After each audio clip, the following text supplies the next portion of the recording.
So today I'm going to be scaping this 2-foot cube aquarium you can sort of see behind me. But there's a couple of things we need to do first. Number one, I need to level it because it's nowhere near level. And number two, I want to put a black backing on it because I think it's going to look awesome with that and the design that I've got in mind.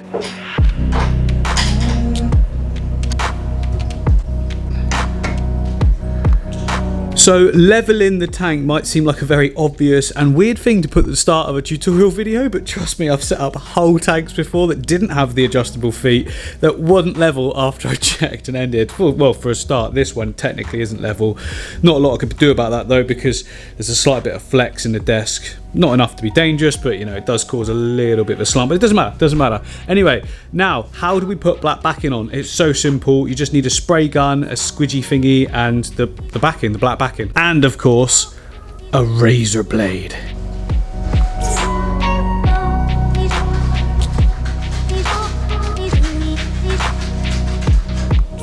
Quick note, always make sure you tidy your area and don't put hot coffee above where you're working. Hey, but you guys know the absolute classic saying, there's no point crying over spilt coffee.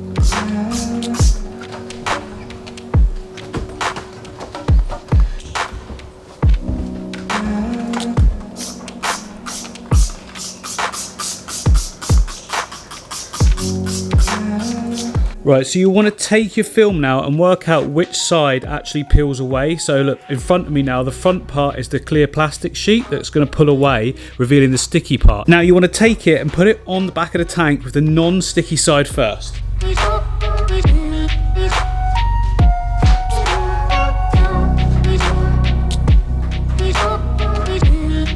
Okay, so the plastic part that we can peel off is now facing me. The non-sticky side is now on the aquarium. Why the hell do we want that? This is just so we can trim it up to the right sort of size, peel off that front backing, squirt on loads more of that soapy stuff, and then we turn it round and it should slide on and fit perfect.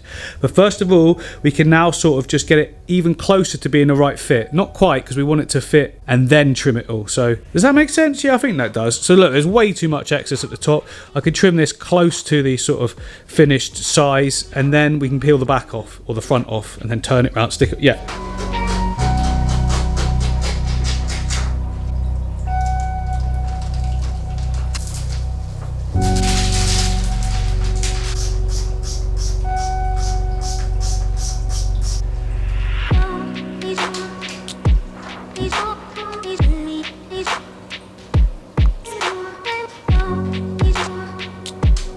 Now the reason we do it that way is so that we don't get any messy stuff or anything like particles on the sticky side.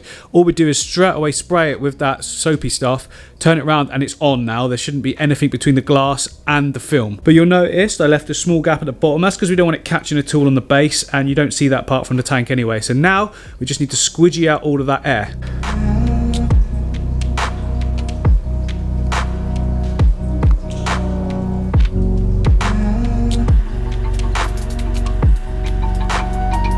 We're on, we're flush. Next thing we need to do now is just take your razor blade and just go along all of the edges.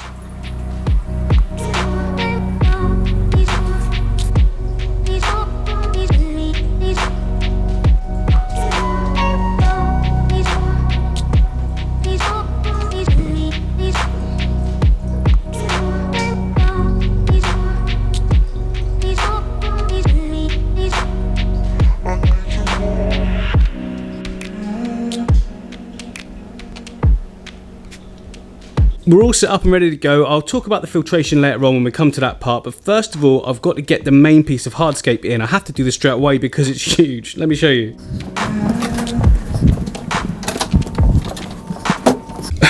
Okay, here it is, look. There's my foot up against it.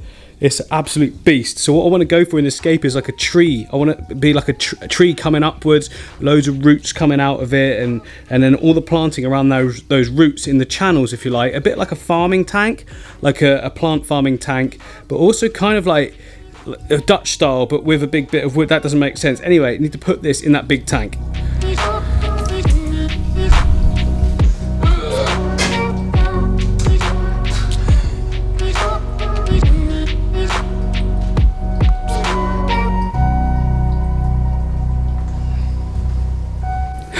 See what I mean? Looks absolutely awesome. And the reason I need to put it in first, because obviously once I've got the soil all in there, that if I sat that on top of it, it'd be like right out the top, it would look a bit silly, but I think that's just about perfect. Then look nice with this plant next to it as well. Right, next thing I need to do is get some volcano mineral, which is basically like crushed lava rock, all as a bottom layer. That's really going to help with biological filtration.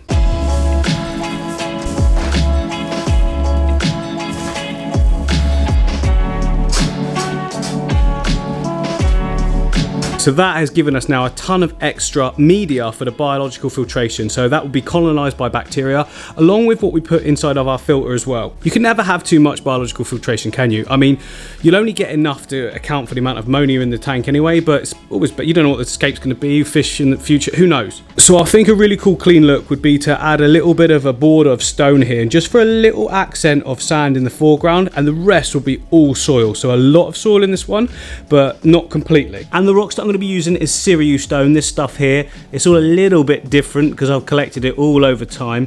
This stuff, by the way, it's from Aquarium Gardens. It's absolutely quality stuff. You can order it online. I'll leave a link in the description. But yeah, Aquarium Gardens actually supply me with all the hardscape that I've got to choose from here. So, oh, and down in this little bucket here is all the other bogwood I've got to use as well.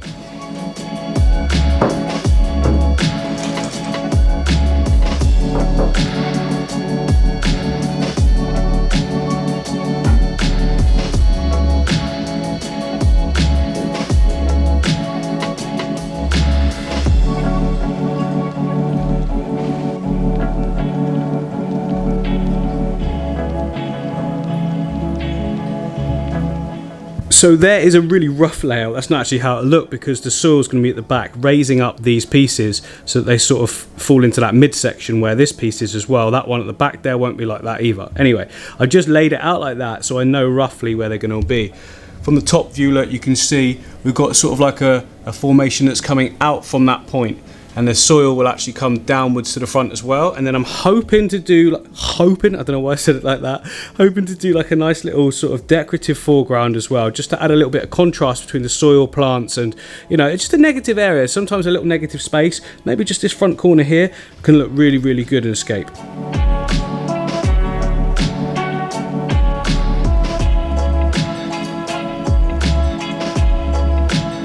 So that is the nutrients taken care of. Now I've also added in the full wall at the front here. I just did it off the cuff and the camera wasn't on, but you can see what I've done. I've basically created a perimeter where the soil won't be able to go through. Now there are gaps everywhere, so we need to plug those gaps with little bits of filter floss, and that'll stop the soil that's going to be behind it coming through and just keep the sand nice and clean. I've just had a thought actually, why don't I use some of the crushed lava rock that I've got back there out of the bags, because I've got loads, haven't I?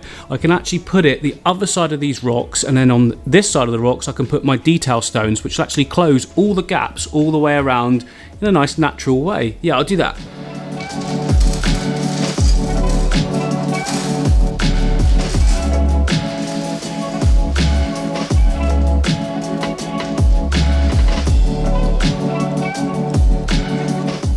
So hopefully you guys can see what I've done there. Let me come in from the top so you can see all the borders there are full of the lava rock.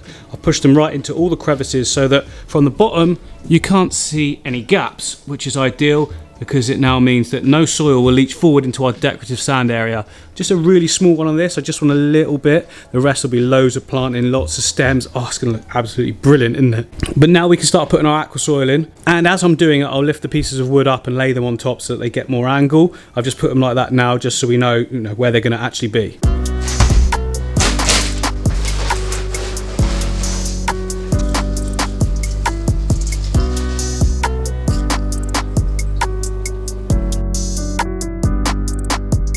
Okay, so this is starting to come together really nicely now. So on top of the more coarse aqua soil, so this is the larger grain stuff, I'm going to put some finer stuff. Just helps to sort of lock in any plants you're putting in, and I just need to bring the depth level in some of the areas up a little bit higher. There's nothing worse than putting it all in like you have there, and then it comes to planting time and you've got like an inch to plant into and it's just not enough. The plants will keep floating off. You need a couple of inches at least.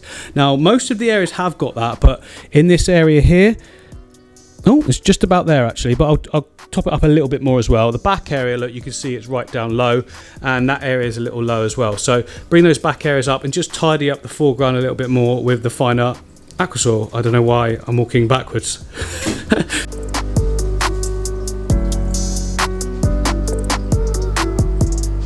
There we go, all the Aquasaur's done, and now it's just time to tidy up that foreground with our decorative sand. First of all, I want to put the more coarse stones in close to the serious stone, just to close those gaps even more, and then our decorative sand comes out as well.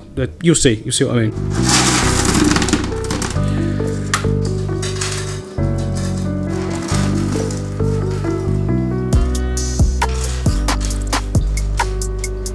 So there we have it, that is all the gaps now completely closed. Now it's just the finer stuff in the foreground, which is going to be this Hugo Kamishi sand. I've used it quite a few times actually, but I really like it. It's not too fine to be like blowing everywhere, but it's not too coarse that it looks big. Do you know what I mean? It's like a medium coursed gravel, or should I say medium graded gravel. Medium coursed.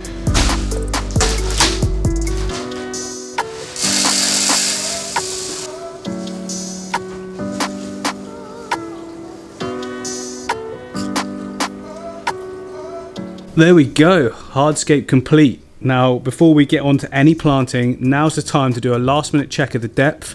Just grab something like a poker or whatever, and just push it in and just see. Like that goes, there we go. There's loads of depth there for planting, plenty.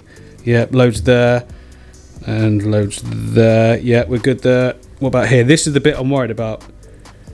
No, a good 2.5 inches. Okay, we're all right. Just check again. That's a little bit shallow at that back area, so I might add a little bit more there. This one, there's nothing down below it, so it should be good. Yeah, we're pretty good there. Okay, so it's just that section. That's why it's worth doing this.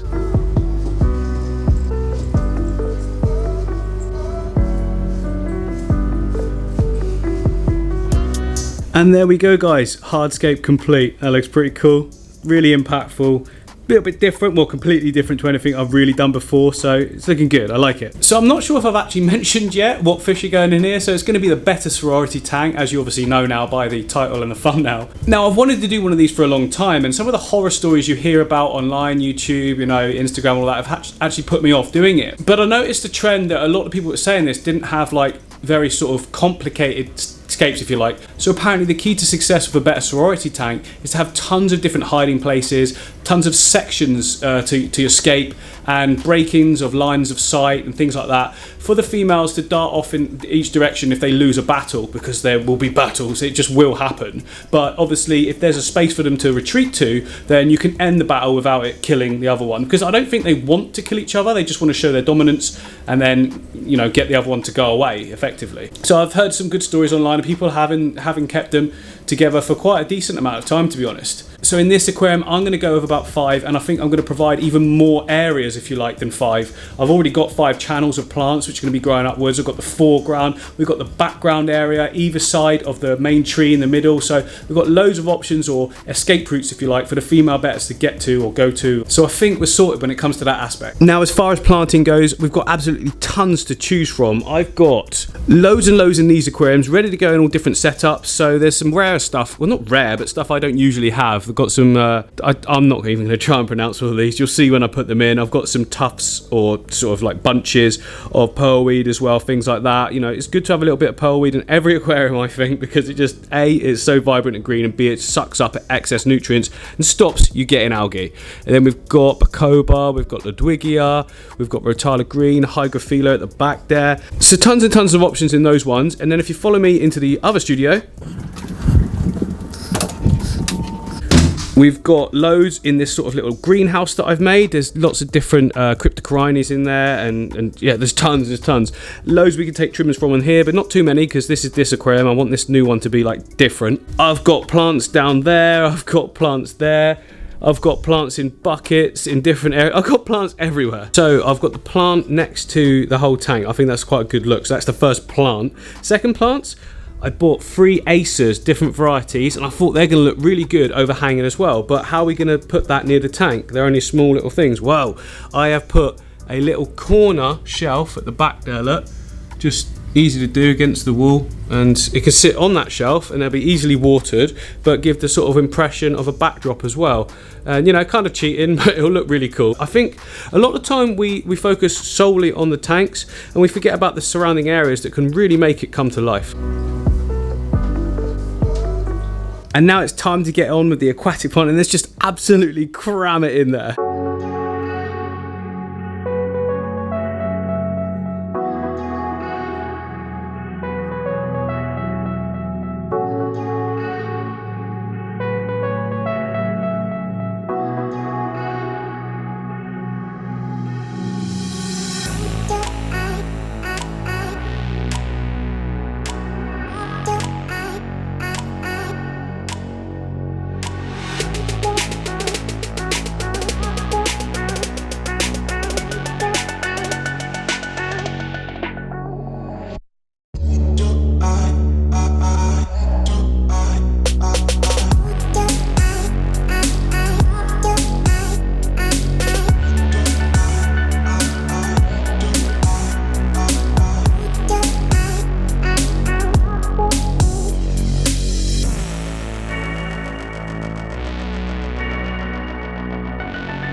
Right, there we go. I think that's looking awesome so far.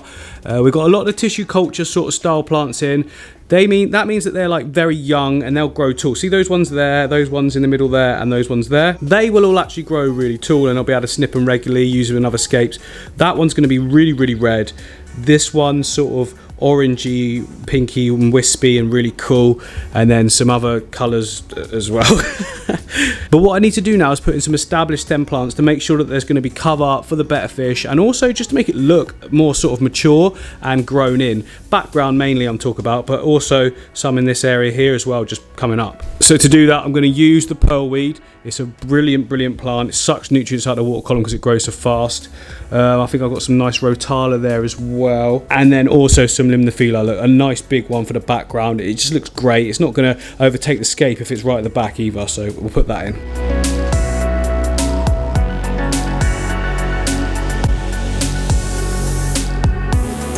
And we're done. Get that out of the way. Time to fill it up. Now, when filling stuff up, do it slowly. I've got a little contraption that hangs over the end and just trickles it down sideways, not like in any sort of harsh direction. Let me show you. This thing, that's what I'm talking about. Hooks over the end, the water comes out the bottom, hits that, oh, we're out of focus, there we go, hits that bottom plate and goes sideways, like gently, rather than just spraying at high pressure, you know, the decorative sand or the soil, so it keeps everything tidy.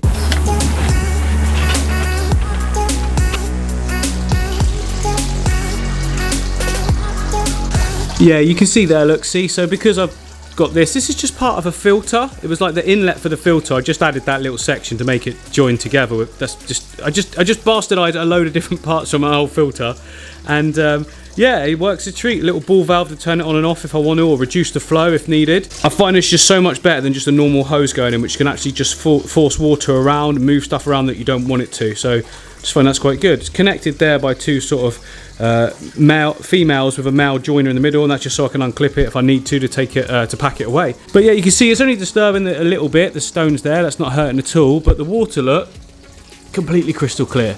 Now's the time to put in some water conditioner as well.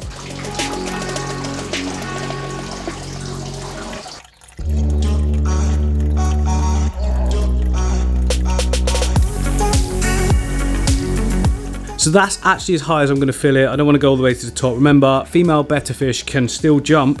Look, there's a good gap though. That's, what's that? 1.5 to 2 inches. They're not going to jump over that, are they? I mean, they're not like high jumpers, I don't think anyway. There's always the option to bring it down a little bit. I'm going to be monitoring everything to start with anyway, so, but look at how good that looks. Oh, I love it. It's probably the best scape I've ever done, to be honest.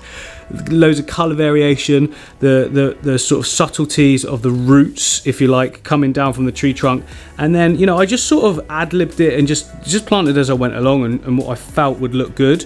Once you've done quite a few scapes, you can sort of envisage the final result as you're doing it. I knew these Anubias and Java ferns creeping up the tree, and then a little hint of it on this side would look really good. So I'm really glad I went with that. And look at that Ludwigia in the back, the red just hinting away over there.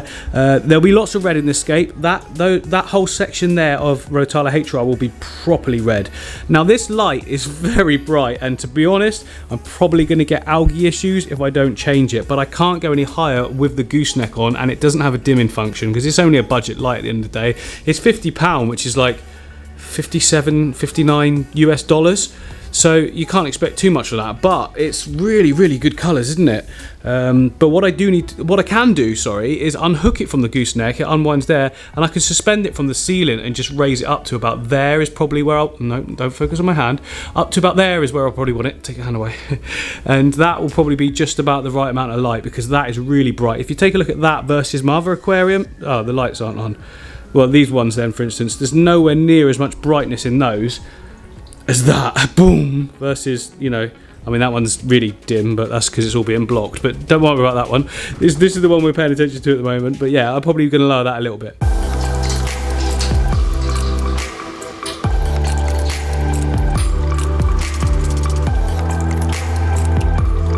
Oh, I really like that. It looks really nice and tidy. Tucked away there. Surface skimmer on that. You can buy this stainless steel outlet on Amazon. I'll leave a link in the description. Really nice. It's not cheap, but I wouldn't say it's that expensive either, given the quality of it. Really, really good quality. But we need to connect some pipe work to that, obviously. Otherwise, the water's not going to go anywhere, because currently, look, just hanging down the back there. So to connect the pipe from there, going to the Awaze 250. Really, really good filter. Let me tell you why I love these filters. I've told you guys many before, but it's well worth telling you, because built-in heater, which means we don't have to have anything in the aquarium, which doesn't look great, does it? And built-in pre-filter as well. So you unhook here and here, and then it pops up. And inside this section, look, there's a load of foams and that. All this filter's actually been used, which means it's all cycled and ready to go for the new fish straight away, which is awesome. But yeah, look, you just slide each one of those off and clean them off, and basically the insides of the filter stay almost perfect. I've had these run for 6 months, gone inside them, and they've been completely clean, apart from obviously this bit. This bit needs to be cleaned regularly, once a week. It clogs up quite fast, but that's good because it means that it's not going in the filter. You just got to keep up on your maintenance with it. But really, really good filter. This is just the smallest one they do, but it's not a massive tank, is it? So we don't need a huge filter. So inside we've got 4 media trays. 3 of them have got sponges. We've got one on the top. We've got one below that. One below that again. And then we've got that sort of funny media plastic stuff at the bottom. All of this stuff does the job, but I'm going to add in some crushed lava rock in some media bags just to give it some extra filtration. I think I'm going to take out one of these sponges and use one section for the lava rock. There we go, loads of room in there.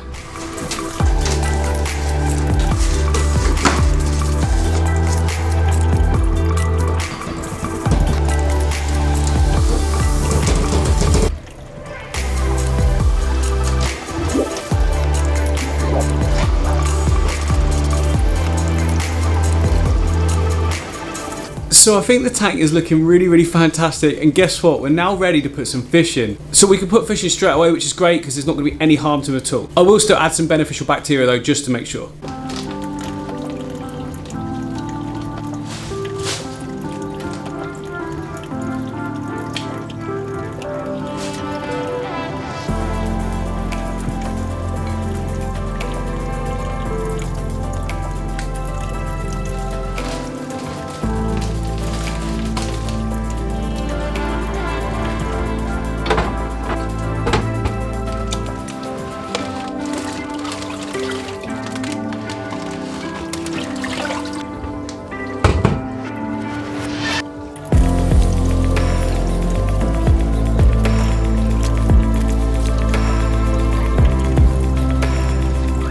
Oh, there we go, guys. They're looking great. So look at that cool white one.